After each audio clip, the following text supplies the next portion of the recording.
When you play with your chance, you gotta lose it alright. You never get it all back. When you play, and you never take it all serious. Cause you are thinking you are a genius.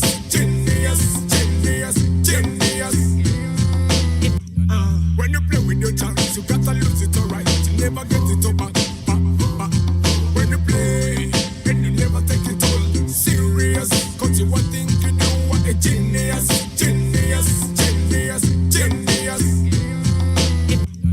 When you play with your chance, you gotta lose it alright. You never get it all back. When you play, and you never take it all serious. Cause you are thinking you are a genius.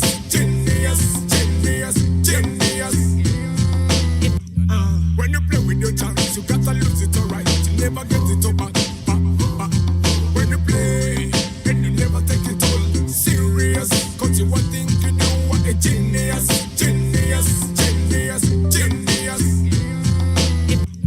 When you play with your chance, you gotta lose it alright. You never get it all back. When you play, and you never take it all serious. Cause you are thinking you are a genius.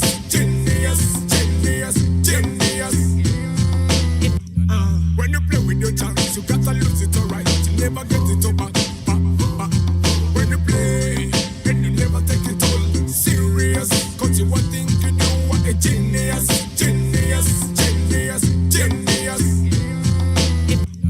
When you play with your chance, you gotta lose it alright. My car journey did not start with a love of speed or shine. It started with frustration. I watched local brokers manipulate buyers. I saw mechanics cut corners. People paying too much for too little. Why you know you want to see?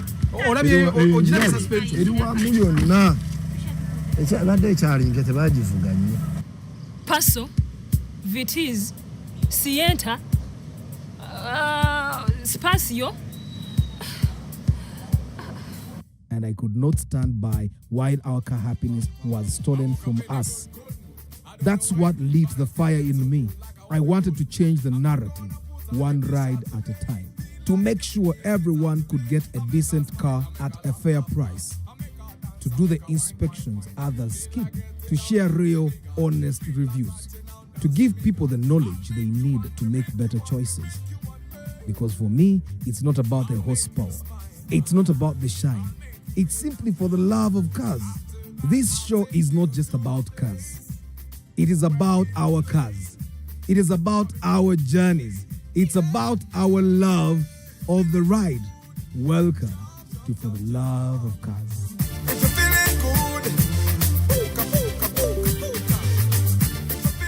My car journey did not start with a love of speed or shine. It started with frustration. I watched local brokers manipulate buyers. I saw mechanics cut corners. People paying too much for too little. Why you know you want to see?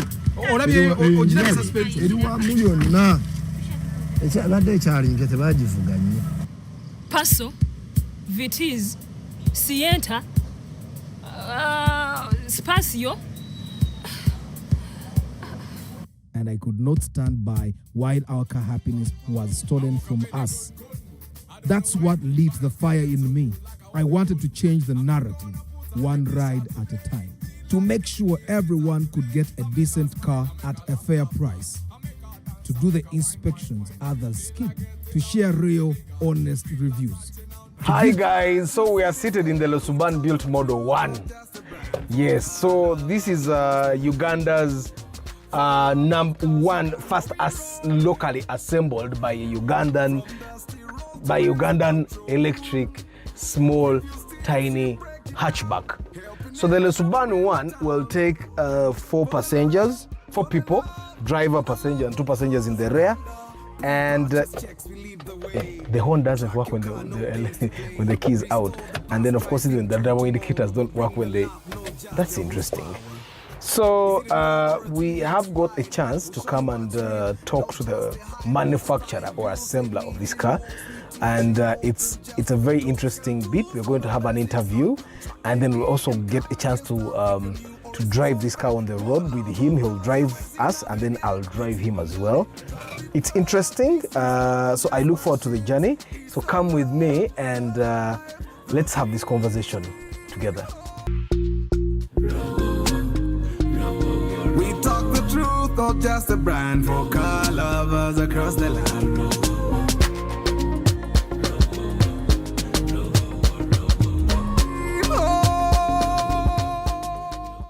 My car journey did not start with a love of speed or shine. It started with frustration. I watched local brokers manipulate buyers. I saw mechanics cut corners. People paying too much for too little. Kyemotoka, why you not wansi? Eriwa mulyonna ekyabadde ekyalinga tebagivuganye. Paso, Vitiz, Sienta, Spazio. And I could not stand by while our car happiness was stolen from us. That's what lit the fire in me. I wanted to change the narrative, one ride at a time, to make sure everyone could get a decent car at a fair price, to do the inspections others skip, to share real, honest reviews, to give people the knowledge they need to make better choices. Because for me, it's not about the horsepower. It's not about the shine. It's simply for the love of cars. This show is not just about cars. It is about our cars. It is about our journeys. It's about our love of the ride. Welcome to For the Love of Cars. If you're feeling good, puka, puka, puka, puka. For the love of cars, Uganda. On the streets, the story's right. All the new, they shine with pride. Toyota, Nissan, Benz, or Mazda, we break it down, no propaganda. Every papa's got a tell. Village ride to see. Right, hi guys, welcome back to the channel. Now, in this episode, we have a very special guest. This gentleman is called Jerry. He made a car. You see it behind us. And now, when you see it in the camera, it's just a car. But for us that are here, it's amazing. It's more than a car. You're welcome to For the Love of Cars. Thank you, man. Yeah. How are you, Jerry? I'm good. How are you? Yeah. Tell these people who you are. Yeah. Because I'm pretty sure that these guys have seen you on your YouTube channel. Yeah. But all they have seen is you talking about the car. Yeah. Let's start with you talking about yourself. All right. Cool. Thanks. My name is Jerry Etolu. I'm a Ugandan. Yeah. Yeah. So I stay in Chaliwajala. That's where I stay. That's where you found me. Yeah. That's where the car has made in Chaliwajala. Yeah. That's why the car has made in Chaliwajala. Yeah. So that's who I am. My education, my background is in mechanical engineering. So you're a mechanical engineer. Yeah. That's really my background. Yeah. And so that's who I am really. Yeah.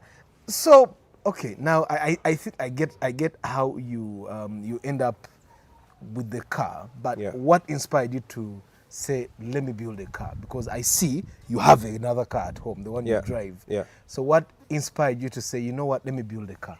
Okay, so what inspired me to build a car is really, I think from childhood I've always been building cars, starting with the wire. The wire, yes. The wire cars. So I used to build a lot of those. Then when I graduated to now the plastic Chinese toy cars. Yes. So I was always doing lots of things with them, tweaking them up, cutting them. You know, if I get a car that is maybe an SUV, I'll try and cut it up and say, oh, can I design it, you know, into in a different way? Yeah, to make maybe a pickup, for example, right? So that's how, and I've always wanted to build cars, right? Yeah, so I think when I had the opportunity and the ability, I'm like, okay, let me do this thing. Yeah. So let's just go back a little bit. Yeah. Mechanical engineering. Yeah.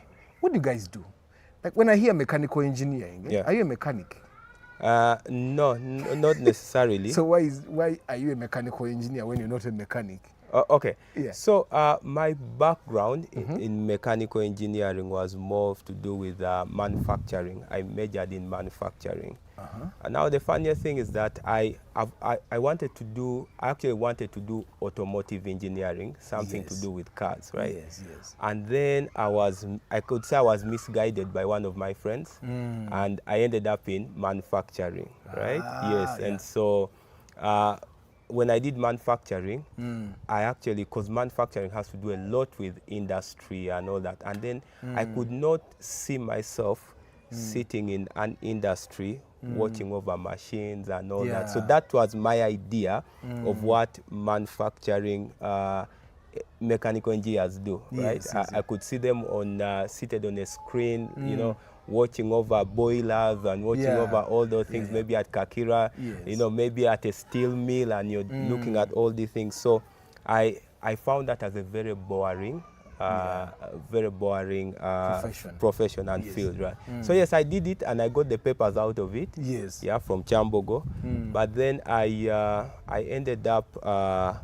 So I actually never even go to practice. I've never been to a single factory, not even once. So what do you do? So I started now. So most of my practice was in electrical.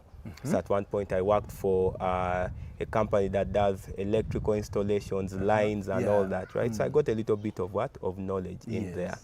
Then so I spent some good time in there. Yes, and then so so now where the car thing starts now to develop is that at one point I bought a very old Vitz. It was a very nice car, right? And then it would get spoiled, and then I would start tinkering with things, right? So that's the beauty of buying an old car, is that you find that you can tinker with things there. You know, the window fails to work, and then you open it up, you start studying how the mechanism works, and then you fix it. Sometimes you spoil, but sometimes it works. And then I started doing a lot of things, and then at one point, its engine got an issue, right? And then the first time I called some guys, they came and, you know, fixed it. Then the next time it got an issue, I'm like, but I can fix the thing. Yeah, I know, it's funny, like a mechanical engineer calling someone to fix their car.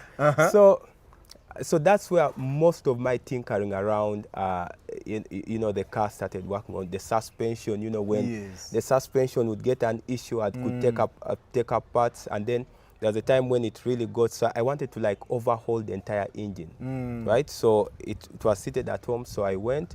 Because the first time I saw how guys, so when you're at school, the thing you see is when you see all these machines, you know, you see all these lifts and all those machines that are at school, you find that you kind of get intimidated. Then when you go to the outside mechanic, you find that these guys don't have these things. Right? They have a small toolbox like this, and that one toolbox can fix so different cars, and that's the beauty with the Toyota, right? And so I started buying one tool at a time, until now I had a set of tools. And then after that, one of those days, I just decided I'm going to take out the thing, right? And you took out the engine. I took out the engine, and because it's a small engine, after you've dismantled a lot of things, it's actually light, you can lift it out on your own. So I pulled it out, dismantled the entire engine. Of course, now I had to go into lots of manuals and all that, you know, just reading how to. And you're good with reading manuals, right? I wouldn't say that I'm really good at. I don't like reading them, but is it because Ugandans don't like to read? no, not really. I've met so many Ugandans who are bookworms, like who can read from. And so after that, you know, I fixed the thing. Put it back into the car, and it worked, right? So for me, that was an exciting part. So I think that's the thing that started now, this whole desire in there. And so that's how now I start tinkering with cars. But again, at work, I'll still work for mostly companies that are really electrical oriented, right? Until where I work right now, and that is Gogo Electric. Right? So what do you do at Google Electric? So there I'm the production manager. Google has a company here. No, Gogo. Gogo. Yeah, so the guys who make electric bikes. Ah, yeah. Yeah. So I know now that. that's where now this whole thing of electric now started Yes. building up from Yes, and all yeah. that. And because of the experiences I got from there, so it taught me a lot of things. I'm still there though. So we back in the day, we used to do a lot of things. You know, we used to build tractors, you know, and take them in the north to do plowing. We built four-wheel tractors. That's where I learned how to fabricate, you know, and put things together. Yes, Yeah. put things together really nicely and all that. And that's where the whole idea of actually assembling a car actually really came to mind, right? Yeah, so I could say that now that's where the whole journey starts. Yeah. From. So in building this car, did you see yourself solving a problem? Yes, to some extent. Right? What was that problem? And so at one point, there was a time I didn't have money, right? Yes, yeah. And so I would park the car at home for quite some time, you know, and the car was only like a weekend car. Yeah, Right? yeah. So you drive only over the weekend because you cannot sustain the fuel daily costs, yeah. fuel costs. Yes. Yeah. And so I would take a motorbike or something of that kind. So now I started thinking about cheaper means of moving, and then because we have electric bikes and you see the savings that they make, so I'm like, it would be nice to get like a small tiny car, Yes, yeah. that is electric. And so I remember I went and so at first it wasn't really a small tiny car. I just wanted an electric car, right? Then I remember I checked online for maybe a used Nissan Leaf, right? Yeah. So I saw, the prices in Japan are kind of like favorable. So I'm like, okay, if I can bring it to Uganda, and then after that I start clear off the taxes slowly, right? Until In installments. Yeah, until you know when it is in the bond, you know, I make the money to clear the taxes. So my idea was like, get a small, like maybe Nissan Leaf, a used Nissan Leaf. I didn't care. I'm like, it's even if it has only 60-kilometer range, you know. Yeah, even if the battery is almost Yes, dead, it's almost dead. The thing that I'm driving an electric car. I've been right? telling these people. So I was shocked that, so when I started asking around, so everyone was saying, all the shipping lines were like, no, we do not actually ship used electric cars, right? Yeah, so why? Because of the safety around it, the battery and all that. So that was a dead end. Yeah. Right? Yeah, so I like basically gave up on the whole idea, right? And then one of those days, so going back to the whole thing of, because what drove me really was just cheaper mobility. Yes, right? yes. And so one of those days, as browsing through, I think as looking through, I was on YouTube, right? Yes, yeah. And then I see there was a guy who was reviewing cars similar to this one here, red in color on YouTube, right? Some American guy, and you know how. And the guy is big, he's tall, and this guy would fit in this car. And so I saw that, and then I actually found that there are so many of them, right? There were pickups. I saw Donuts was reviewing, Supercar Blondie was reviewing, you know, some of those cars. I'm like, and they're saying this is a $2,000 car. I'm like, okay. If this is a $2,000 car to an American, so I know Americans, their prices are normally exaggerated. Everything is exaggerated. So I thought, okay, this thing might be at a... So now that's where I start searching, right? Yes, yeah. Yes, so my whole idea was just buy a tiny car, right? So, and then as I'm searching one of those days, I think now I've gone all beyond what you had asked for. No problem, no problem. So as I was searching, yeah, and then I landed on CKD, you know, what complete knockdown. Okay, it was just abbreviated. Yeah. A small, I saw not necessarily this car, yes, but small cars, right? And what was written on them was CKD, right? And where I come from, right, that's exciting because that was even more exciting because CKD means complete knockdown, right? Yeah. So when we bring in motorcycles, right, when we import motorcycles, right, they're in parts. They're completely broken down parts, Yeah. right? So that's what they call a complete knockdown, right? And so I'm like, oh, so it's possible for you to actually get a car that is like a motorcycle. That's like a motorcycle. So I thought that was so exciting, right? Yes. That I've always wanted to build a car, right? Yeah. And so for me in my head it was like, okay, so it's going to come, you know, like the way what I expected was actually what you call SKD, right? Yeah. Semi knockdown, right? That was what was in my head, right? So I just thought that, okay, so this car is probably going to come in and the frame is done, everything is kind of like done, and so all I have to do is like attach a few parts together and start moving. And start moving, yeah. The way they do with tuk-tuks and motorcycles. Yeah, that was what I expected to get, yeah. And then so when I'm like, okay, let me start the conversation. So I started the conversation with the guy. Yeah. Yes, I started, you know, just asking around. And then the guy is like, no, this specific one. So most of the people, so now because it was exciting, right? Yeah. Most of the people, the very guys that I asked for, who had posted on their Alibaba thing, right? Yeah. Who had posted CKD/SKD, were selling, I mean, they are not willing to sell below 100 units. I'm like, I don't have the money to buy 100 units of this. Because they're selling to manufacturers. They're selling to manufacturers. Yes, that's their whole idea. You know, we sell to manufacturers.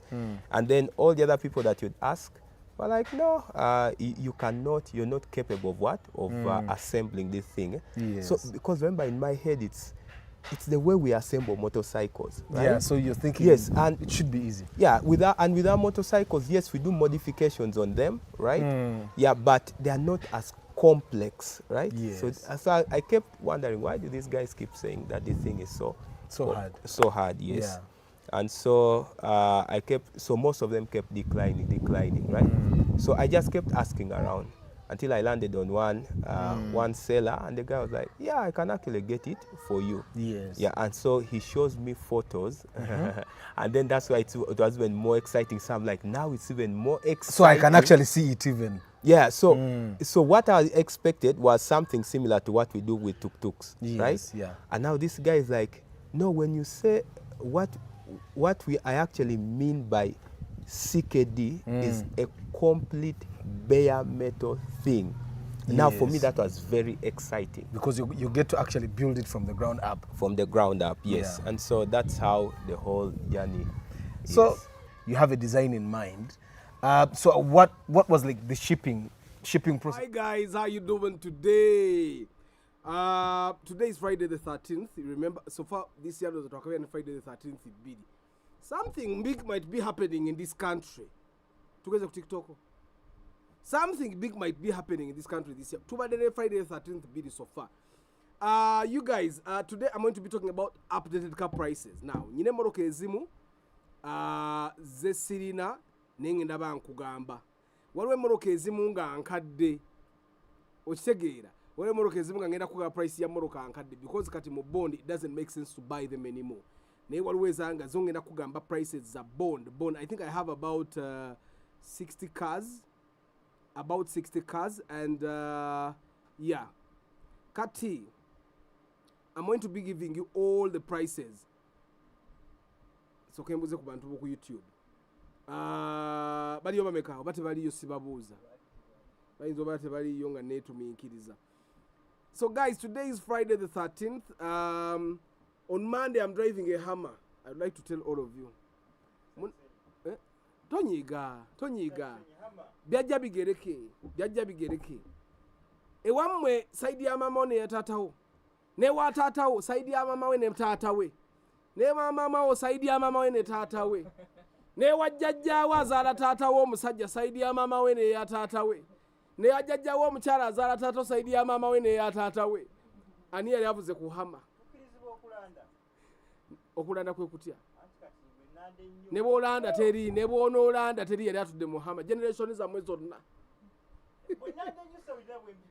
ani teyatulako Muhammad naye naye teyatuulako mu Hammer. So guys, next week I'm going to be driving a Hammer. Huntington, how are you? Abali mu Kamoli nga mwekwese. So next week I'm going to be driving a Hammer. Sali agadde mulabye Hammer mu kibuga muleme kumpuubira. Era normally my windows are down, are up, but mu Hammer my windows are going to be down. Munansonyiwa sekatawa. I'm humble, but I'm only humble in the case when njagala bandabe nti nze njivuga. Waliwo omusajja balanda afuba obugalo. Moroka Hammer nali nyina gifuna ku Monday. Naye ne bigaana paka kati. So but Monday I'll definitely be there. But how is your evening, my people? Encha weekend, bagambye mzee yakola yoga yoga ya leero yancha ya leero ba ewedde dabi abantu bavudde mu kyalo yonna ne bajja okuyoga yoga bantu nga bangi twagendaga ku Christmas bamusanyukiddeko yawangula.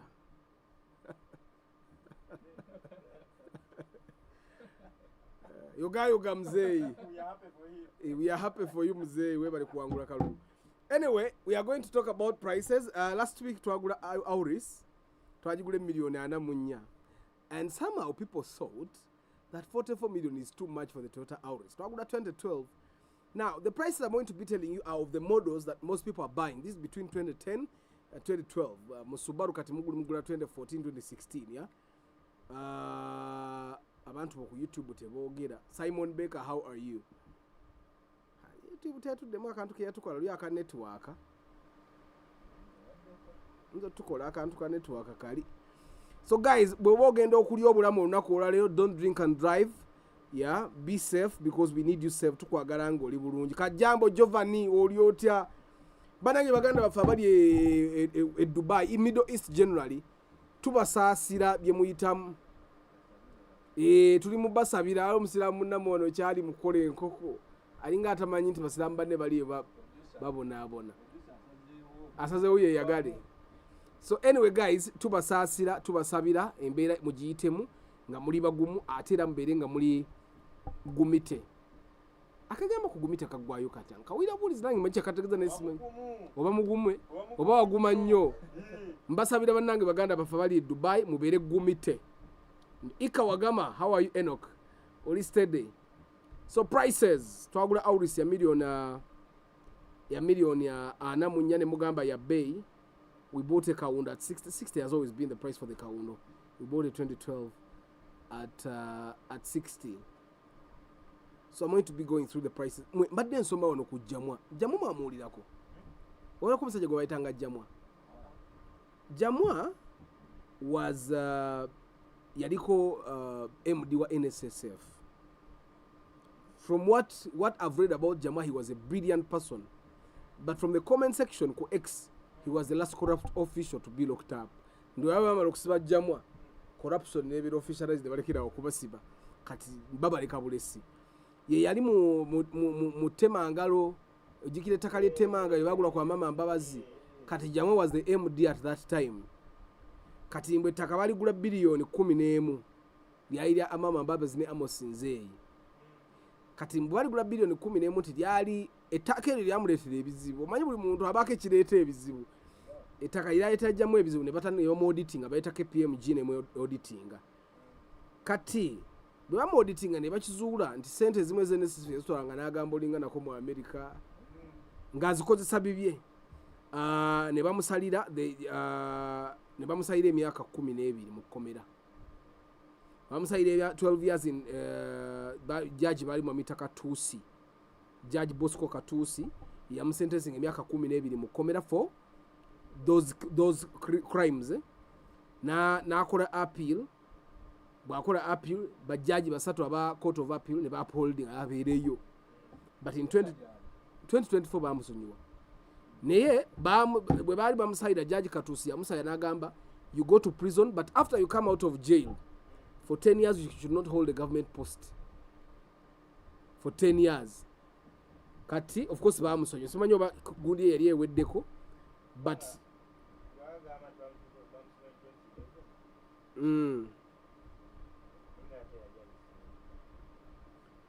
kati yali director mu 2007 naye mbwe abantu bagamba he was one of the best MDs at NSSF. A lot of changes came up bwe yabeererawo. Contribution rose from 13 billion to 15 billion, which there were a lot of good things that happened. Naye takalitemanga olira amuleetera ebizibu. Jamwa caused financial loss to the fund when he sold NSSF treasury bonds to Crane Bank 31 days before maturity, causing a loss of 3.1 billion. Simanyo ba yali akigenderedde oba yali miscalculation oba mubirawo miscalculation. Yeah, but from what I see, apart from the corrupt tendencies, he was a brilliant man. Manyo omuntu ajja n'atandika around abantu babawadde new vision, babawa government organization basuula nsuule. Bavaawo nga bagireka it's even worse than how it used to be.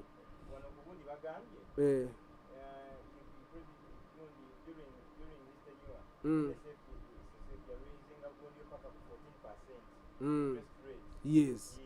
So he was a very good man, and someone is actually profiling all these guys. That was in 6 months. That's what we've been bitazanyirwamu ng'omuntu wajja n'akola achievement nge. I think even Kabushenga had done the same with New Vision. Kabushenga yakola, of course New Vision simanyo baide yakola profit area, but the changes were there. People used to watch New Vision TVs and all that. So anyway guys, good evening. Mwebale kujja tugenzeyo mumpe TikTok mbabuzeeko. Simon Baker, K Jovan, Bugisu Times,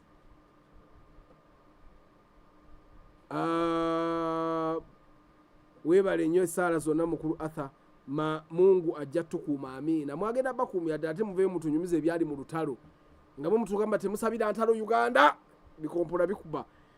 Isaac Katamba Katende, good evening. Chandi Jamwa. Yeah.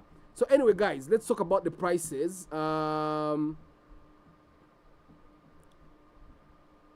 Let's start with the Auris nyini because we bought the Auris at 44 million 2012. Now the Toyota Auris as of last year, the 2008 2010 again apaka 2011 2011 model the old model of the Toyota Auris was about 34-35 million shillings. This month, yeah, that same model will cost you about 40 million shillings. This month, that same model, 2010 model, yeah, Auris, it costs you about 40 to 42 million shillings.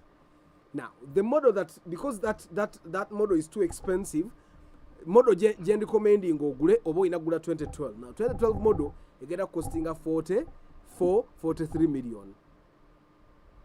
Now, the traders, bonabona bakliminga musoro, tebogera mazima tujagamba nti magoba agawe naye omusoro bagamba omusoro. For example, the Toyota Auris bagamba esasula omusoro gwa million 24. Ka Toyota Auris bwebe esasula omusoro for example gwa million 24, even if they bought it at 13 million shillings okuva eri netuuka e Mombasa nga million 13, bw'ogataka million 24, emmotoka eggwera million 37 nga ye capital w'omusajja, kitegeeza bw'agiguze million 44 abakozeko amagoba ga million 7 gross. Kati bw'ogattako buno bulala damage biki ayinza bakozeko million nga 6. That's what they say. Omusoro mungi because the country needs the money. A lot of things. Haven't you seen the one guy wano bamuyitani ku X agambe nti White House US bakozesa million some musanvu US dollars buli mwaka. White House n'agamba State House yaffe ekozesa million dollar 133.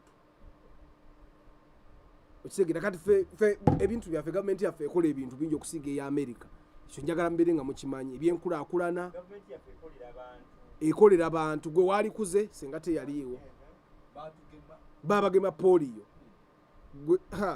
oba walina bisota ngo ina polio kati ebyo byonna byonna government yaffe byetukolera bingi nnyo. So exactly, so omusolo ogwo mungi because government erina ebyokukola bingi.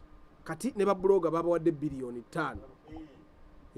Sako y'abayimbi egendamu billion nga 5 buli mwaka ez'abayimbi. Ne babloka bamotoka bagenda okukola sako bwe bana abagoba wanenda kawe babere mu bagoba nga bakola sako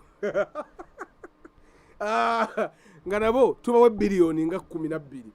So government ekolera abantu, government y'abantu bagezi bokka. So guys, ebibuuzo osobola okubibuuza naye ebibuuze ku prices mostly. Mwebale abali ku TikTok, thank you very much for being ku Kyemotoka Kyemotoka. Today twogera prices njereere. Prices. Used to borrow 2010 push to start use the make a million nga 28 kwa 35.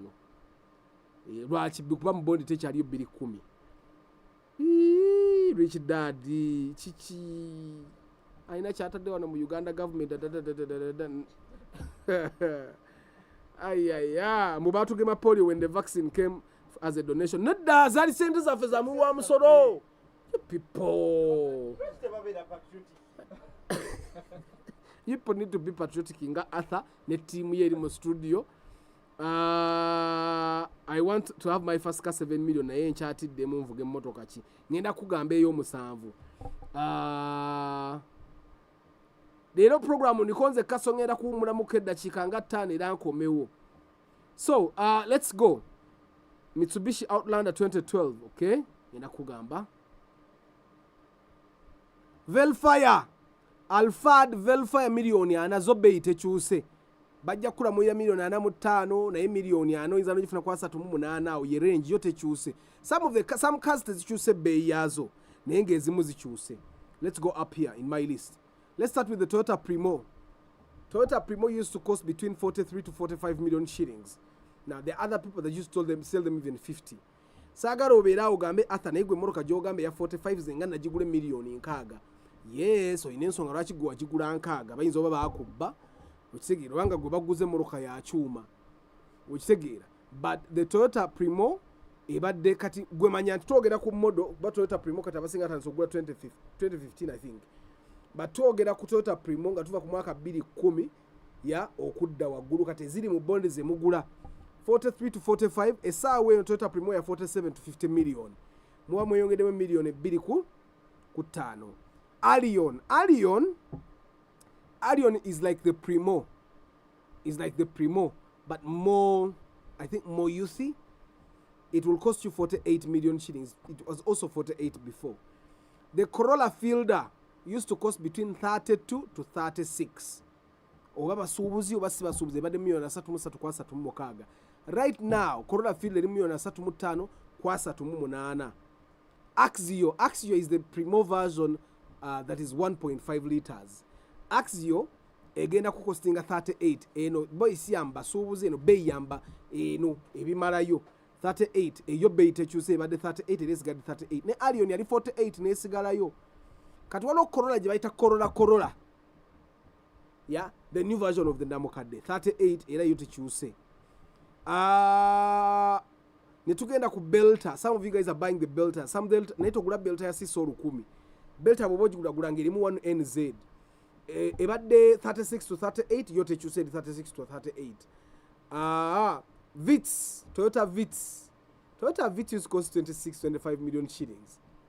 Right now the models that are coming into the country, the buli model 28 ku 210 bujja paka 212 awo ne bugwa ne bakola model empya. Kati model empya egenda kukostinga between 30 and 33 million shillings. That's the model that has an automatic start stop button. Okitegeera. Then Paso Sete used to cost about 26-27. Paso Sete etandikira milioni 33 kwa 36 depending on where you buy it. Paso enkadde yali etambulira mu milioni 10 ku 13. I am telling you without a doubt milioni ku 10 ku 13 oyinza obutafuna Paso eyimiridde kati etandikira milioni 13 kwambuka egenda ddala up to 20 million depending on where you're buying it. Starlet zabanga za 3 ku 6 katale za milioni 6 kudda waggulu enkadde sempya. The Starlet kati jemugamba bwoba ina sente ogenda ogula yensanvu mu badira basifaawo. Fan cargo, now fan cargo mu bond techajja, so pricing kwa ya fan cargo nkadde. In the past the fan cargo used to cost between 8 million to 12 million. Right now the fan cargo will cost between 14 and 20 million. Aqua eyo hybrid yamko hybrid za Toyota ezisinga okuba reliable. Aqua ya milioni 35 era ebaddenga milioni 35. Prius gibale milioni 38 kwana era weebadde tekyuse. why the Prius hasn't changed the prices is because abantu tebajagala bulungi bannayuganda tebanategeera hybrid. Twina Ractis used to be around 26, 27 right now, and because the Ractis enkadde techarge baleeta mpya 32 million. Raum used to be 26 million. Najigulako ne million 24 mu bondi nga tujigula n'omuntu wange. Right now, the Raum will cost you 30 million shillings. Bwogula banja, actually abantu bagituna 34. Okimanyi Raum ya 3 esuke million 3. Raum ene yolujo olusliding nga olwa taxi. 3 kwa 34. Then IST yalinga ya million 35 ya million 4. Sienta enkadde ya million 26 kwa 27 kati. Naye nga Sienta abagiguledde bagigulanga 22, 23 okitegeera. Nesi emmotoka zirinnya anti baleeta modo mpya. Kuba modo empya buli wejjango n'omusolo gweyongera.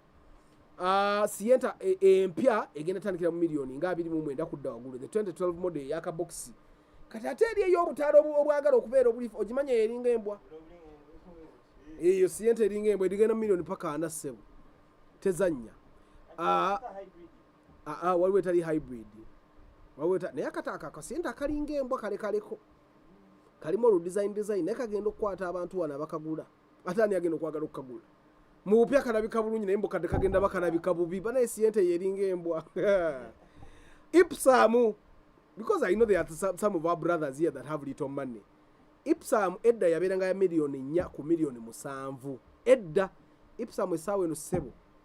Enungi embibi nga simbi nnyo naye nga etambula 5 million egenda paka million 12 Ipsam eyo gyolaba. Spacio old model tojigula okusuka million 10, ojigula okusuka million 10 ogenda boguze bubi. However, Spacio new model yalinga between 12 and 15. Right now is between 18 and 25. I have no idea why people keep buying this car. Na hiyo price yayo. Wish yali ya million 3 twagigulako na 29. Esawe no Wish etandikira million 3 mu 5. Nuwa yalinga ya million 3 mu 7 mu 5. Esawe no Nuwa ya million 4 mu 3 kwa 5. Ya bay Nuwa, and it's because you guys want it. Probox tekyuse nnyo yongedemu akakadde ka Probox yaliyanga million 3 mu 4. Kat Probox ne succeeds ezimu 35 million there. Tezikyuse nnyo. Owa succeed okitaye Supreme Salongo. Alphard ne Velfire nazibagambye. Nembagamba Rush. I don't know why would you buy a Rush at 40 million. The Rush is not practical. It's not sexy. It's just like a tiny car like this. It's like a pressed RAV4 ingaba kwata RAV4 ne bajinyiga bati. Okisegira erabika bubi konna kali waggulu kati. Waye ko bwalo obuti ngeno waggulu mwala ina mabere manene nnyo bwe gati. Ningi na ino tugulu tujja bwe tukula bwe tuti. Giru omanyi giru wo mu despicable me. Kati Rush kalinga guru. Need people buy that car thing. I don't know why. RAV4 esawe netambula million 5 mu 5 in the bond. Neno ebwero so gifuna million 3 mu 3, 3, 4 away what. And then of course the Harrier is 60 million now. 60 million plus. Twagula Harrier ya black alitu ajigwe million nkaga. Eza white ne silver zo nkaga mu 3 nkaga mu 5. Old model Harrier kawundo kati buno bushepo obupya buli mu million 8 mu 5, 9, 10 luitu akagula million 8 mu 5. Vanguard jibale million nga 5 mu 4 mu bondi paka 5 paka nkaga ne Vanguard yenkaga ino kubanga emala yo nnyo. Kluger, because Kluger esawe na I don't think ndi mu bondi jeri. Kluger enkadde yalinga million 15 kwa 2 mu 5 sawe etalika million 18 kwa 3. Kluger etambuddeko. Kati njagala bawa muka chance musoke mwewayemu mumbulire mumpe ebibuuzo ebirala. Tujja. Ractis 2011. Ractis ye model empya million 3 mu 2. Fielder 3 mu 6. Alex Ranex aliyo mu bondi. Alex the Ranex, I find that the Alex and the Ranex are not worth the money. Waliwo moroka ezimu zendaba nga teziri worth the money. Ngogenda kuba okute sente zo n'ozisuula. Ogenda kuba okute sente zo n'okola ki? N'ozisuula. waliwo ono nze ntunda kiki okola ki ku peegi yange atunda ki biki ebyo byatundira wano kale guys kampumeme dakika 2 mulete ebibuuzo nkomawo kati ne moroka endala zino eziri exotic When you play with your chance, you gotta lose it alright. You never get it up back. When you play, and you never take it all serious. Cause you were thinking you were a genius.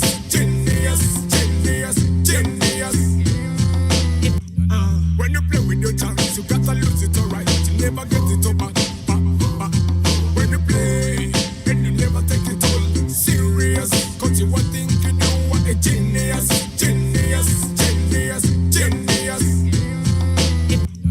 When you play with your chance, you gotta lose it alright. You never get it up back. My car journey did not start with a love of speed or shine. It started with frustration. I watched local brokers manipulate buyers. I saw mechanics cut corners. People paying too much for too little. Why you know want to see?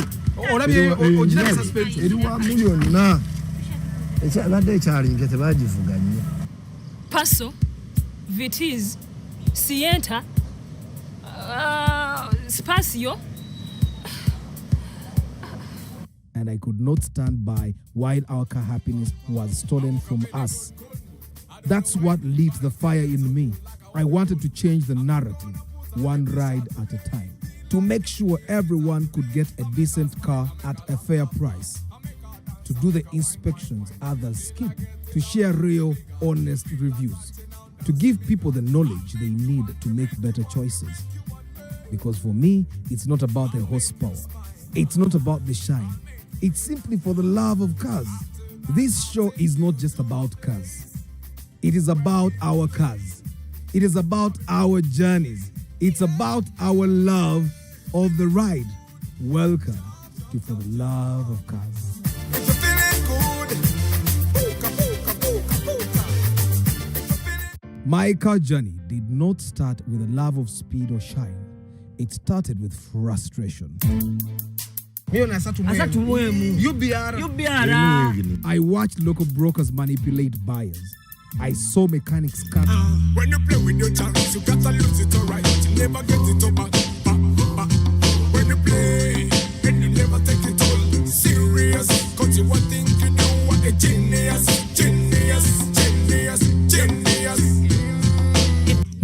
When you play with your chance, you gotta lose it alright. You never get it up back. When you play, and you never take it all serious. Cause you were thinking you were a genius.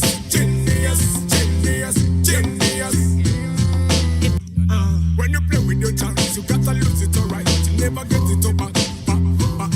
When you play, and you never take it all serious. Cause you were thinking you were a genius.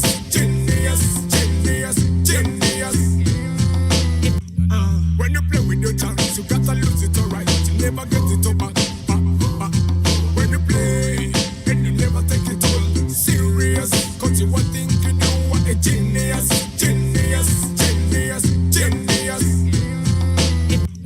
When you play with your chance, you gotta lose it alright. You never get it up back. When you play, and you never take it. Yes guys, tukomeo 1999 RAV4 nange RAV4 yenkadde nze sibawagira nnyo kugigula naye bw'oba gy'oyagala nina milioni 3 njagala mmotoka naye ntandika na used at 25 obangula new at 30 mmotoka kyempya gy'ogenda okugula ku milioni 3 vitizi olwedde vitizi ya 3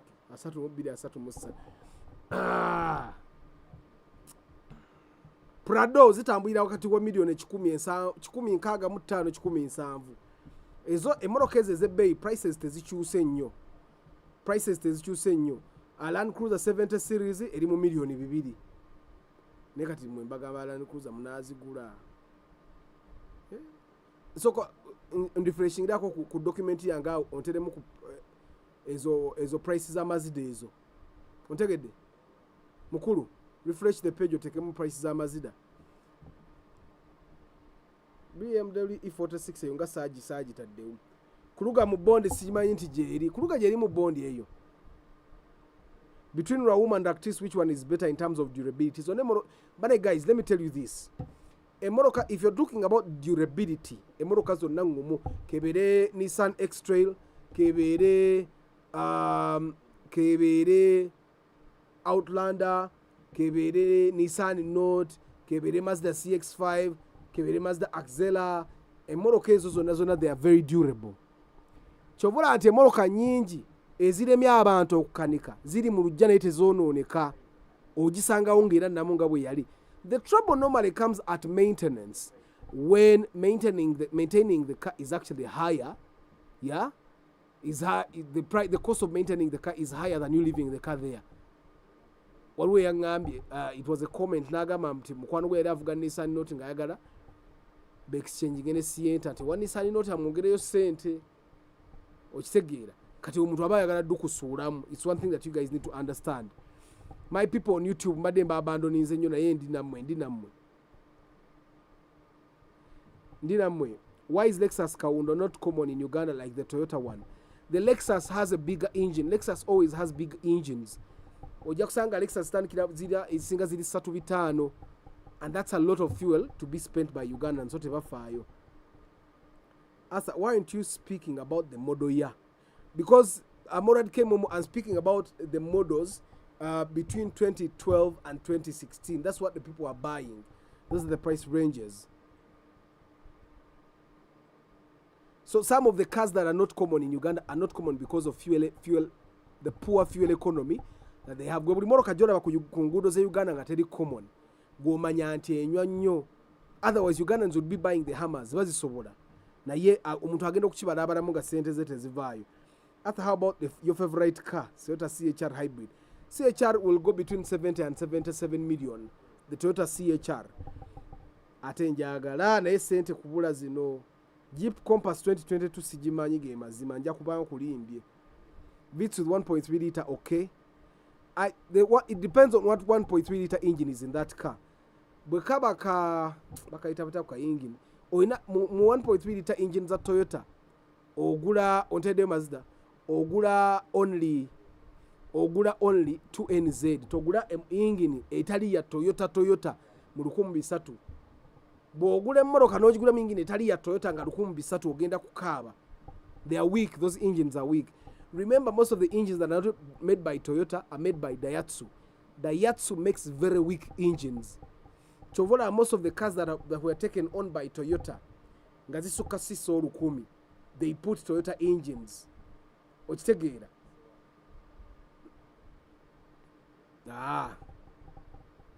Zisuka batekamu Toyota engines. Okujjako Pasosete yalemerayo ne Karash.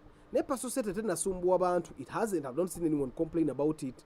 But that's because it's a 1.5 liter engine although. Yaris is the Vitz. You guys, Yaris is the Toyota Vitz. It just has a different nameplate in a different Toyota Hilux. Which problems do they have most especially the old ones? For example, AY. Nothing. The Hilux, if you buy the Hilux and the frame is intact, the engine is okay, the transmission is good, the rest of the things you can work on.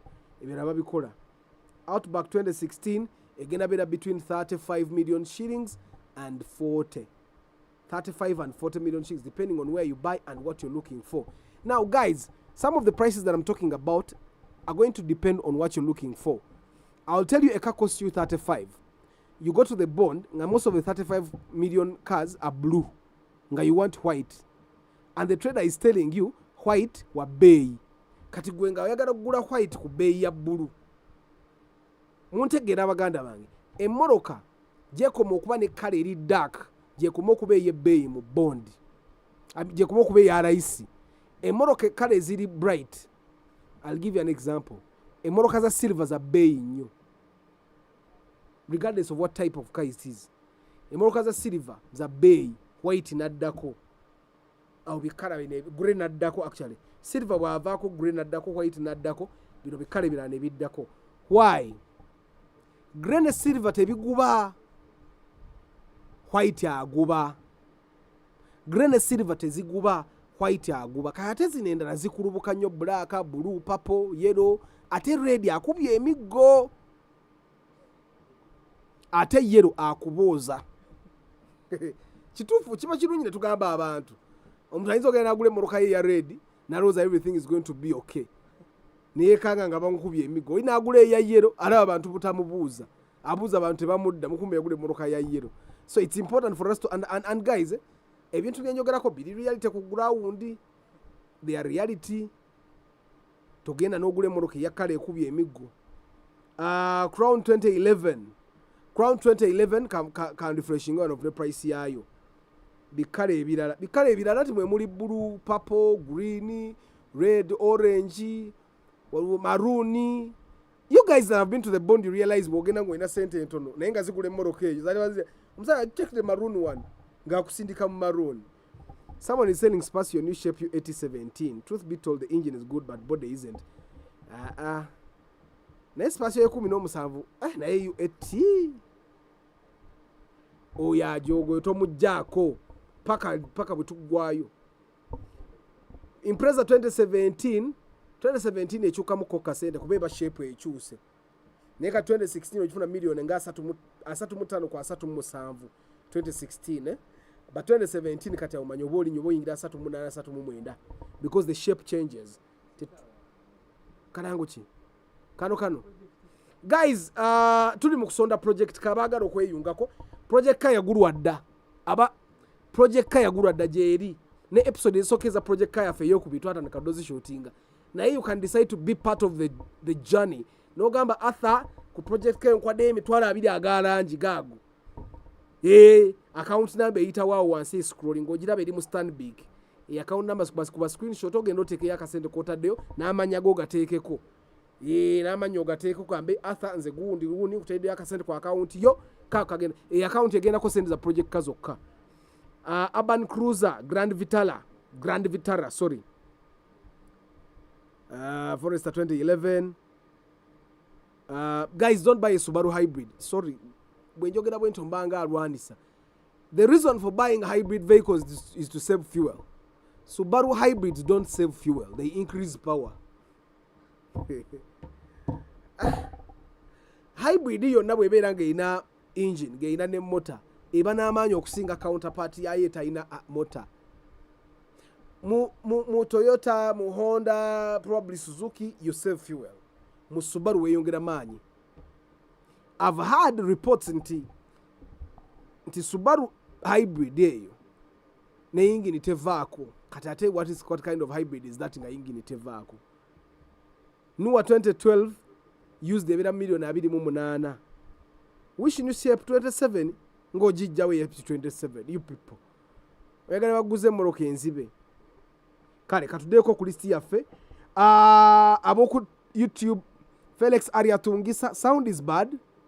Someone check the YouTube sound. Omuli ya sound mulungi Felix, it's your phone olimba leero olimba. Mukulu Golf 6 TSI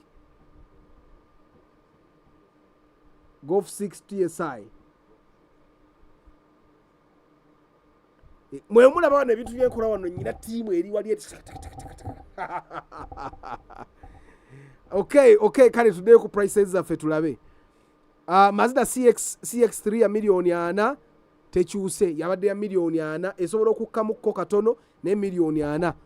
CX5 45 era tekyuse eri ku 45. CX7 ya 85 to 88 million right now. Axela ya million 35 million 35.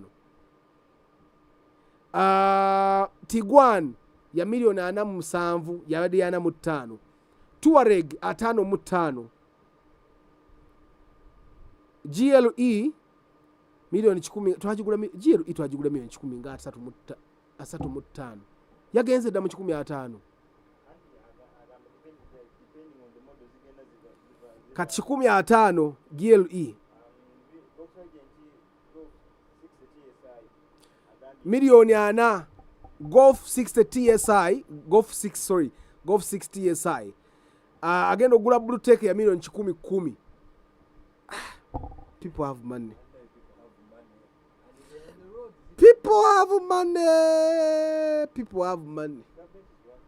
Government ekola oli mutuufu gavumenti ekolera abantu Kasuku njagala ku biliyoni 5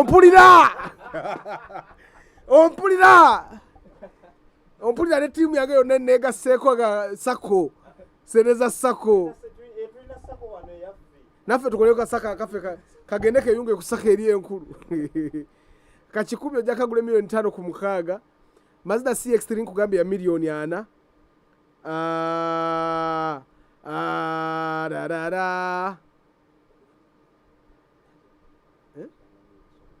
you call Toyota Blade Blade nga sigira bana mu bond Blade nga sigira mu bond Isuzu D-Max by the D-Max abantu abasinga ze bazigula mu bupya abasinga Field na Gambia what cause the prices to rise now guys the prices will rise one taxes emoroka omwaka je uko mukuba omupya n'omusolo je kumo okulinnya yes environmental levy evaako ne wano boba na abazeyi abali mu yora ebabala emoroka eno mujagala nnyo nga batikka bwe batyo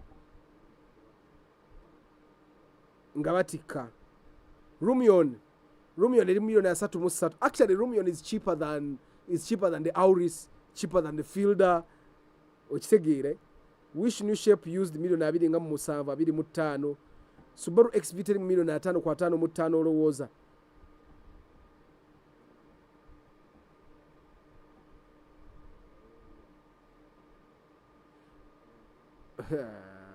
ono alimba bu A-class kati tukyagula A-class tugula B-class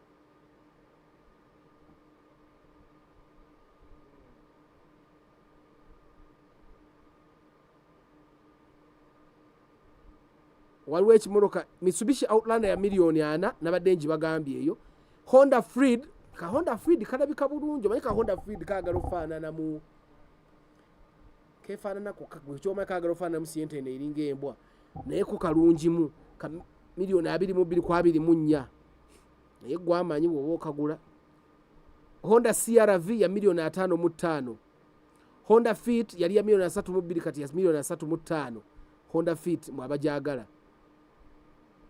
Hilux the Toyota Hilux used to be 150 right now mu bondi about 165 zobogenda okujigula I think right now ekintu zekyenda bwobanga omuntu ofanye ku mafuta ogula nuwa ey'emiliyoni 4.6 bwoba tofudde nnyo ku mafuta aguze Alphard eyana akusinga naddala mu abavuga abantu airport pickup ovuga shuttle Alphard ya layisi ate ku nuwa ate ngeri comfortable okusinga nuwa luxurious okusinga nuwa but now there are cars that are not worth buying esaawa eno zemulina okumanya nga teziri worth buying Auris ya miliyoni 4 nkyogera nga nange kinesittaza naye Auris ya miliyoni 4 wangi anvaako naawe producer ngamba obudde bwange buweddeko naye kamba weemu eddakiika 2 nkomawo nkole eddakiika 10 nkomawo nkole eddakiika endala 10 ab'ebibuuzo mubeteekeyo put the When you play with your chance, you gotta lose it alright. Never get it up back. When you play, and you never take it all serious. Cause you are thinking you are a genius.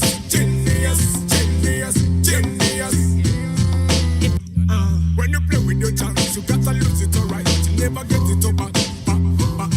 When you play, and you never take it all serious. Cause you are thinking you are a genius. When you play with your chance, you gotta lose it alright. Never get it up back. When you play, and you never take it all serious. Cause you are thinking you are a genius.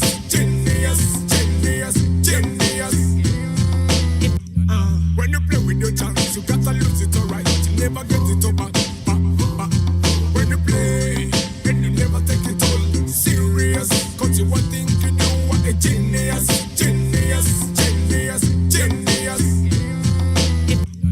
When you play with your chance, you gotta lose it alright. Never get it up back. When you play, and you never take it all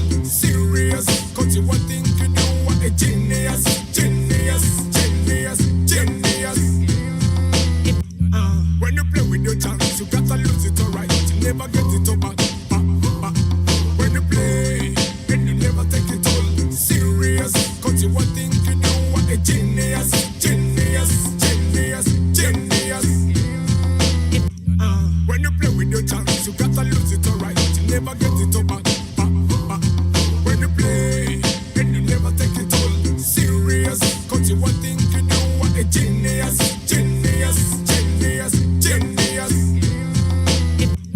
When you play with your chance, you gotta lose it alright. You never get it up back. When you play, and you never take it all serious, cause you were thinking you were a genius, genius, genius, genius. When you play with your chance, you gotta lose it alright. You never get it up back. When you play, and you never take it all serious, cause you were thinking you were a genius, genius, genius, genius. When you play with your chance, you gotta lose it alright. You never get it up back.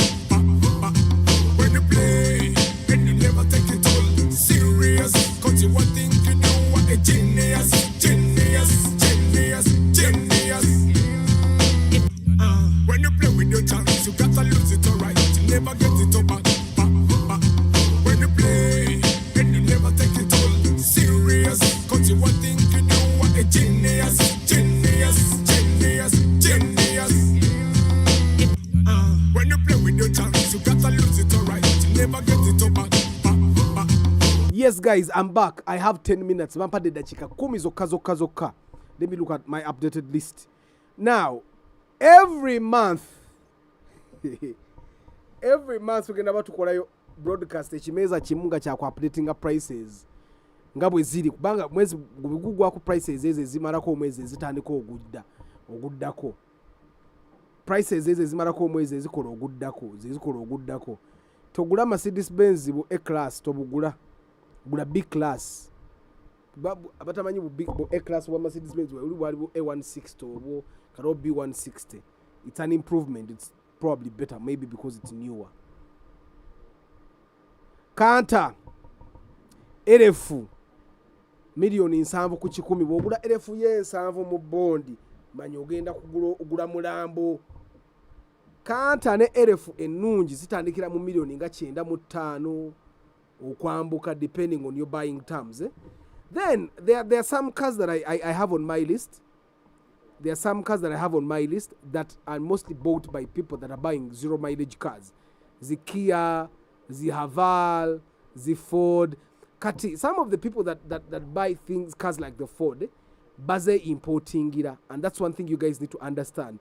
Kati price ya moroka angeyo, it depends on who is importing for you. Ebisere bisinga ya sarao price ya moroka yo jogendo kuvugana jokola chi. Jogendo okujigula. Nindako. Harrier 2018 full option modelista ba 2018 ebira milioni 9 ku 10 9 awo 10 2018 Harrier Mahindra Scorpio Mahindra je ziri mu nkadde wawo omusubuzi ayinza okwetantala wawe bimonoka ebimu ng'omusubuzi ne yefuula omugumu ennyombo asubula Mahindra egenda vundirayo mu bondi sinungi tetokota bulungi terabika bulungi sisu yate ina comfortable nga you want oli mugumu Mahindra ebe ebimala naye nsubira Mahindra bayindi bannawe bazigula sha era nesanga muna Uganda ngaguze Mahindra buzibu kyo oli ku Subaru Forester 216 mpya. People are discouraging me because people don't know how to maintain those cars.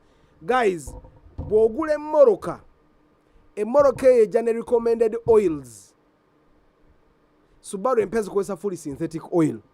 Na yemwe olokuba mwagala okweri akenjawulo atakolede inspection agenda ali obokwera service yo agenda kumalako emitwalo 3.58.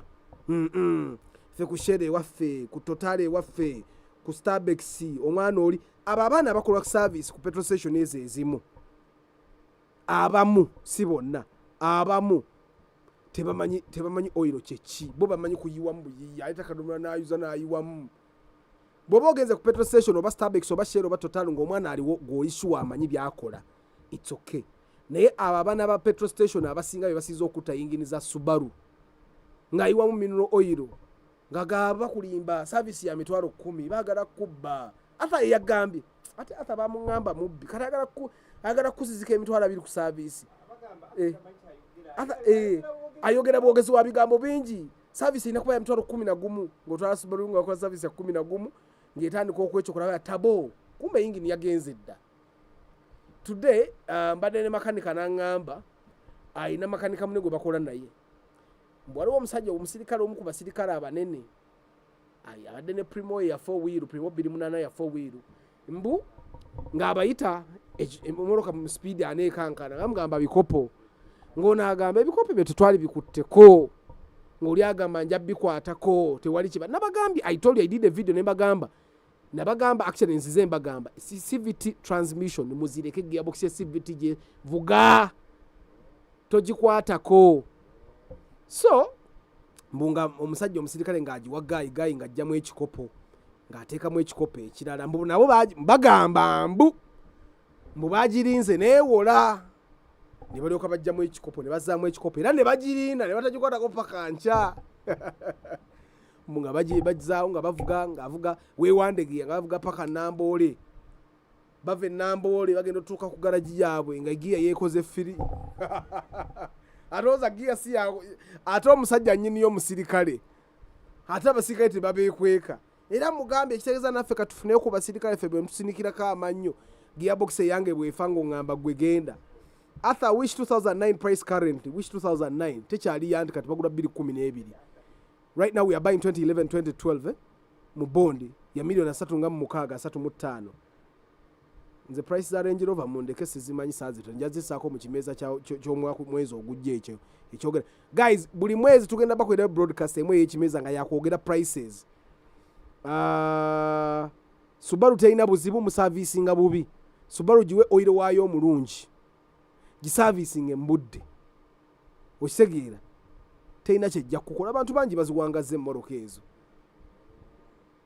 ate yatogula yattabo kuba yattabo tojja gitegeera togula yattabo. Let me see.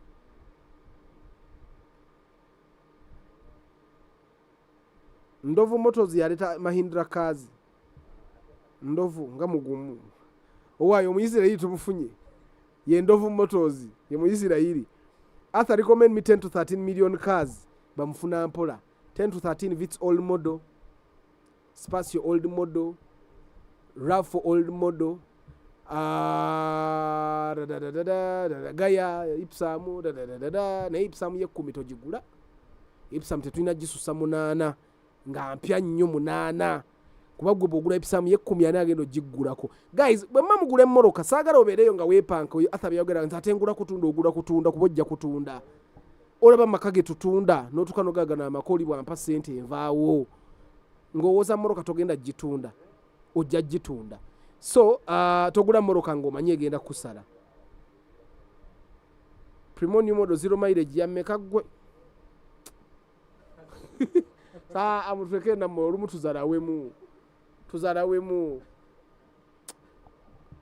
omuntu alina okumanya nti 0 mileage katebera mu mwaka kiwaba tamanyi na mwaka gwa 0 mileage ng'ataabuuza ssente zaayo tuleke nammwe mbu ate used practice kati waliwo ate abantu musimanyi ono naye mukazi mbu practice milioni 10 ng'ogijjawa bano be bagula emmoroka enzibe you should be arrested wawantamu nga tulina basi babusi byagala gula practice ye 10 abana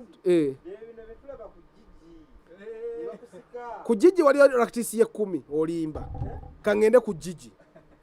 Let me go to jiji bantu mmwe mmanyi okuwaayiriza abasubuzi nabo babroka si basiru.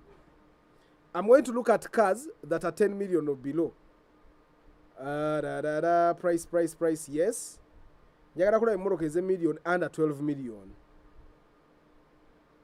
katika mbawire ku jiji emmoroka eziriko under 12 million Nissan X-Trail ya milioni 12 Chikumi ya milioni 9 G-Touring ya milioni 9 Paso ya milioni 12 Raum old model ya milioni 10 RAV4 bili mukaga mbu ya 12 nja kivuma kino RAV4 bili mukaga ya milioni 12 yonfu Shwadiru Pajero RAV4 Harrier old model ya milioni 9 yo teriiwo bwe bawe erinfu teriiwo waliwo emmoroka ezimu nga bweba kweri ku gigimanya bakusikirako eryo teriiyo. Spacio old model milioni 11, Brevis milioni 10. Oziwira emmoroka eziri mu ezo sente. Subaru Forester eno ya Tabon foot ogendayo. Ate yine eriko abantu nga basatu bonna bagipostinze. I think Subaru is one of the cheapest cars that are in good condition, yeah? Nissan X-Trail ziriko nga 10. Ezo. Onoonya olumba olikutta. Listi yange bagyongeddemu? Kale bangobye mbasomere zino Subaru ngende. Ziri mu alphabetical order zino nga siziraba. Nze nyina okurefreshinga.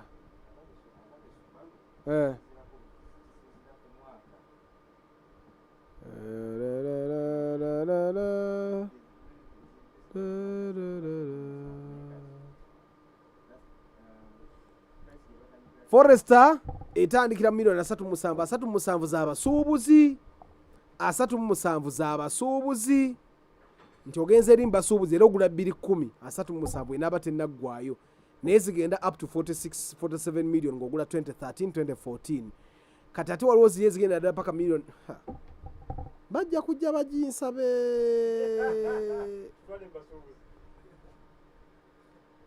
Bajja kujja baginsabe. Forester baganda yange Forester ziri milioni 5.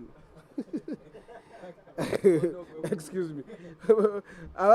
Forester ziri milioni 5. Ndeke omuntu agenda ajja wano ne milioni zana mukaga naga atha. Nabadde noonya Forester wano recent naye okota noonya 216. Omusajja alina musanga agula Forester 214 nga bagimuguza yana mu 7 ana mu 5 yali yalayisi nnyo ne mugaji gule ne yepanka agenze mu 5.2 ne mugaleka kati bakode milioni muruka ya milioni 4.5 nungi teina atononya yata mbulwacha agituna na mu 5 ninye ne yeba n'abantu babachi emoroka athagikebeda kugaye moroka namu gwatononya ya 5.2 ne muleka simanyi moroka je yagula neze nakoro gwange zonna nenzikebera ne ya 5.2 nga nungi ne kati goroka wo moroka yana mu 5 nogenda ku ya 5.2 oyagala kulagachi Ligase before etandika ebadde nga milioni 4.5 kati eri milioni 5.5. Outback ayo najibagambye egenda paka milioni 4. XV empya zigenda paka milioni 5. Enkadde zigula 3.8 3.9 awo. Naye mani Subaru enkadde naye teyetaaga kugula nnyo kiri awo. Naddala ebyo moroka abantu babigula babyagala katwacha abakitunda. Pajero Sport eri mu milioni 15. Pajero GDI eri milioni 8.5.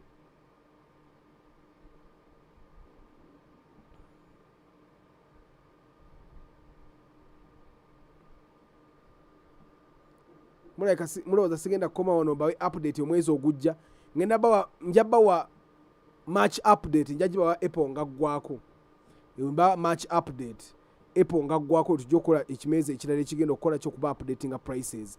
Now emmoroka ezo they can be cheaper depending on where you're buying, who is selling, how fast are they selling, what condition their car is in. Ayina abamubanja bameka togenda n'ogigula iso ga Arthur Wado tulimba Arthur come to Ndovu Motors Mahindra.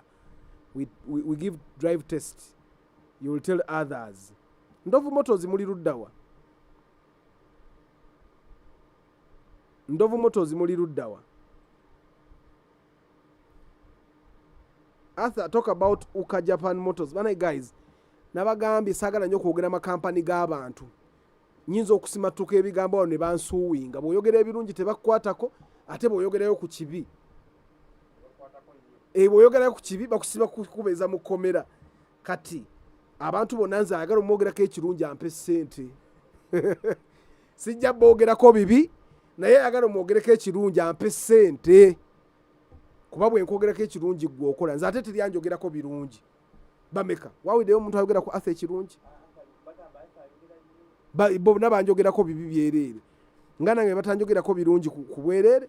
Kampani yonna enja mpozi waliwo amakampani agatuwa emmoroka ez'okureviewinga. Abasuubuzi b'emmoroka mulimu Ariki Motors, AY Motors, Hawaii Motors, gye mbadde nnoonya. Buuza genda obuuze. Afro Drive tulina Sahara Motors, waliwo bano abasajja bano abatuwa Crown be baani. Mulimu abantu nga batuwa emmoroka zaabwe nga tebabuuzizza bibuuzo bingi lwakuba nti kampani ezo ezimu ebeera ku pepa, tebaagala ku brandinga, tebaagala URL zebanoonye, naye nga amakampani ago omuntu akuwa emmoroka yinaga atagenda bwona omala okukola review okomyewo. Kati waliwo AY Motors agenda kumpa Hammer nevuge wiiki ejja namba. Aba TikTok tondaba mu Hammer n'onyiiga, mu aba TikTok wiiki ejja agenda kusiba nvuga Hammer. Waliwo omuntu abadde afuuyira naye sekata oyinza oba gwe abadde andoga baleme kumpa Hammer. Omanye abaloga abatuloka batubeera kumpi. Lwaki Arthur yaba avuga Hammer? Teri mwe abantu wano abasinga bajjajja bammwe bonna ne bwobala ne barelative baabwe bonna n'emikwano gyabwe bonna tebatulangako mu Hammer. Arthur agenda givuga wiiki namba. Temundoga muyinza okundoga omusajja nannyima Hammer kuba mubadde mugezezaako wiikendi yonna nga munnemesezza ovuga Hammer. Laba nno bike haba afazadi nja kukubula Hammer ng'eri waggulu nno gwe owa piki. Hammer eri erimbire tojja gisobola gikulubula. Aki International, Arthur talk about my X 2009 prices. Ya raisi inspection okola light cars only. Mwenze nkebedde emmoroka Land Cruiser, nkebedde zirole, basi gye sinnakeberako. Naye eyo nanze nnyingira. Gwe kyoma just sinafuna muntu agenda kugula bus kumpi tagenda gikebera. Gwe buli mmoroka nze njikebera. XB is so expensive, but I really love it as an upgrade from a Ractis 2008. And you're going to even up nvaako naawe nze nkyanyumya n'abantu bange. Ono yerabidde nti alina kukolera abantu nga gavumenti yaffe. I want to consult how to guys nabawe namba wano gye mukubako ene namba eyita wano ya studio teriiwo leero naye nabawe namba gye mukubako eyange ya office sinze njikwata but omuntu agikwata amanye ekyokukola. Enamba 0760 045 116. That's the number you call bw'oba onjagala. 0760 045 116. Eyo ye namba gy'okubako kyonna kyonna kyonjagaza bw'oba weetaaga okwogera nange yajja kuwa enamba yange entuufu. Waliwo ebintu ebimu nga abimalanga nga kiki oyagala kino ng'asobola okukimala oba nga mu ofiisi mulimu omuntu asobola okukimala okitegeera. Naye bw'abanga ddala alabira ddala weetaaga okwogera nange ajja kuwa enamba yange. Mpozi ekirala, my number is unavailable between 7 and 9 am. Okuva saawa emu ey'okumakya paka saawa 3 ez'okumakya enamba yange tebaako. Essaawa ezo za broadcast y'oku YouTube ngikola buli lunaku Monday to Friday. Ezo essaawa ziba za YouTube broadcast. Kati na essimu yange tebaako ne bw'ogikubako emirundi 10 tejja kubaako. But eno essimu si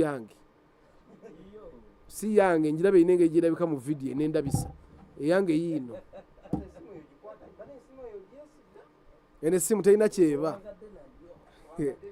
Ene simu nyini yaje kute from 2015. Esimu egenda myaka 10 na gubu. Haki egenda myaka 10. Ate 2015 fwe twamulaba. Twagenda mulaba. Ngene simu era ejakwata. Bwagira reset ngadda ku factory data reset. Najiddamu ng'alabanga empya mbukati ngedduka. As I talk about RAV4 2014 and 2016 models, it's a good car, but I don't know why Ugandans. Eddie Motors inonya. Eddie onoga Eddie Transporters. Gwe Eddie Transporters nkimanyi kuli ku Kyemotoka nkubire simu. Kube simu eyo gyogire omugambe nze Eddie Transporter Arthur ngambye ompe namba ye. Eddie Transporter mugambe oyo. Mungambire nti mugambye Eddie Transporter bwakuba mwe namba yange direct. Eddie Transporter amumanyi yena mugambe Arthur akwagala anoonyeko. Arthur, where is the studio I want to benchmark? You pay. I gotta kopa studio set up. Sasula. But you guys, ebintu bino byangu si bisibu. Just bitwala obuddo bikola. Kati obwo budda we wabeera obuzibu. Subaru Cross Sport milioni nga 218 abwe bwatyo. Starlet old model milioni nga 8. Nenga they say ipreza zifa mangu talk about that. Temanyi zi maintaininga. Nabagamba Subarus are very delicate cars, eh? Martin Arthur, what's up? sekatawa mpe 10 yange sekatawa kwata mu nsawo ate sekatawa ufunye sente olwaleero mpaaka 5 at least ng'abantu balaba mpaaka 5 ng'ensi yonna eraba abantu bategeeze nti oli musasuzi 5 mpaaka 5 ng'ensi yonna eraba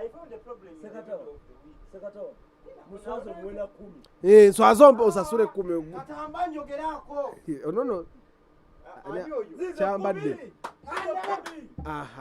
ampaddeko ekizike ku sente zange zembadde mubaya kati mubanja kizike banaye kyambadde weebale nnyo kubanja abantu abamu tulina obbajjukiza otherwise akubeezaawo nga takuwa kanteka akasente kange mu nsawo ate tokanzijaako nti ate olina ebizibu onsasuddeko 5 gyange kati nkubanja 5 weebale nnyo kyambadde banaye abantu batulina babanja bantu beekaza mbu how much is a good center for Uber bwakiwandiise bannange kiri ku YouTube tokirabye Uber siyenta agenda mu bondi bagikuwola ojja bawa emiyoni nga 15 mweba ekyali eyo gye bawula ku 15 garaji yaffe ogirowoozeeko nnyo nnyo tuwonya bamakanika abokwerega mmwe temweraliikira kiriko nnyo guys sawa yabbasiibula mwebale nnyo kasooka ensibire ku YouTube kyambadde Hannington Simon Baker K Jovan Bugisu Times Enoch Kawagama Simon Baker Kataba Isaac Katende Morad K Momo VIP Godfrey Kasita Zak Jonathan Bank Sozi Rajab Mpanga Godfrey Aro Eric Emmanuel Murungi Eton Cheyune Ricky Chikawa Dog House Rescue Ricky Miles Eton Cheyune Felix Ariatungisa Lawrence Byamukama Funny Lifestyle Ivan Namanda Martin Arthur Babwo in Edrin Muhammad Kagwa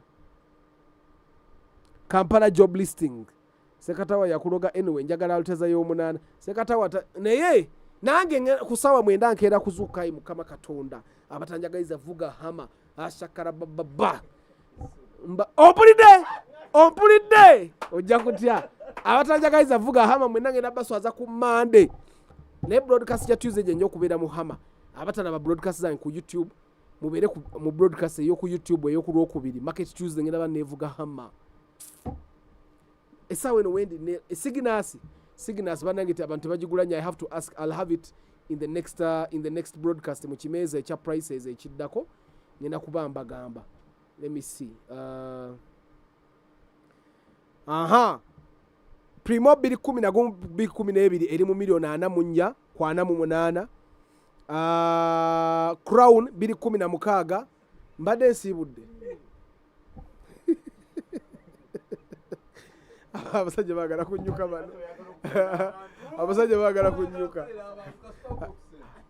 baagala kunnyuka bano guys munzikiza abasajja mbanyule after I talk about personal setting bana guys twina hybrid and EV ownership masterclass nganya Apple ya bwerere but you have to send an email at admin@loveofcasmagazine.com weza email loga mu muntu I want to be part of the masterclass ojigwa yagala ogula hybrid ayagala ogula electric car oje tuyige fenna tweyongera okutegera emmoloka ezo bazikola batya guys abali ku TikTok bana muli bangi nnyonyi z'obutasobola basoma naye mbaagala nnyo mwebale kwagala for the love of cars abali ku TikTok nga you have not yet subscribed to YouTube mugende ku YouTube we are looking towards making 100,000 subscribers bana mwebale nnyo buli mwezi tufuna ba subscribe ekitono nnyo 5 which is a very good thing bwotunira nishi yaffe tuli ba mmoloka fekkai population ya Uganda esinga baavu tebasobola mmoloka tebasobola n'okujagala bagitya kati okuba nti tusobola okukuza ko population yaffe yo YouTube ba subscriber ne bakola kintu kirungi nnyo so gwali ku TikTok nga ku YouTube tonna subscribinga genda ku YouTube channel ku YouTube yo mu search batekamu for the love of cars Uganda genda ku channel yo kona ku subscribe akadene botaka kona ko nze manyo jja kukomawo weka hit the subscribe button so that two is a numbers yeah encha tugenda batu ba weekly roundup negwe lero gandi muddugavu nnyo kiki oba ne simu yone yedda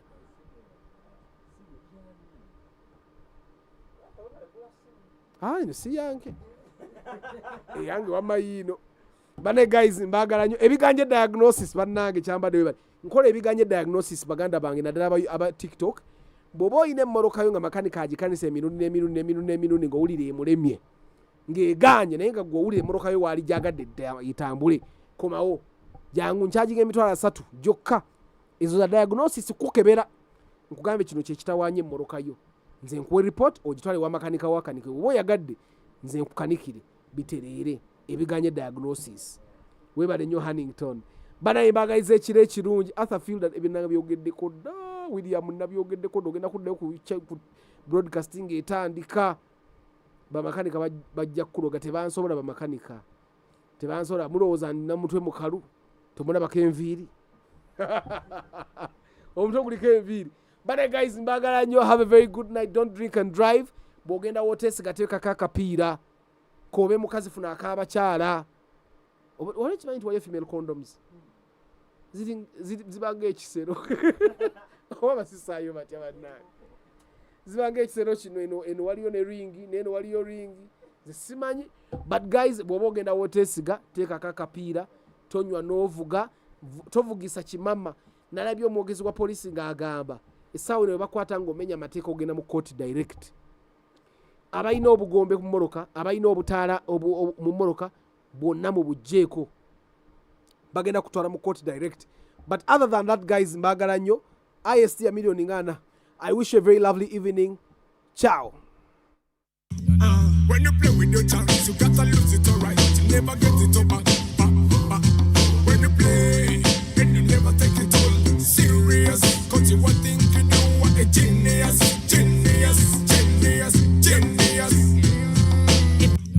When you play with your chance, you gotta lose it alright. Never get it over. When you play, and you never take it all serious. Cause you were thinking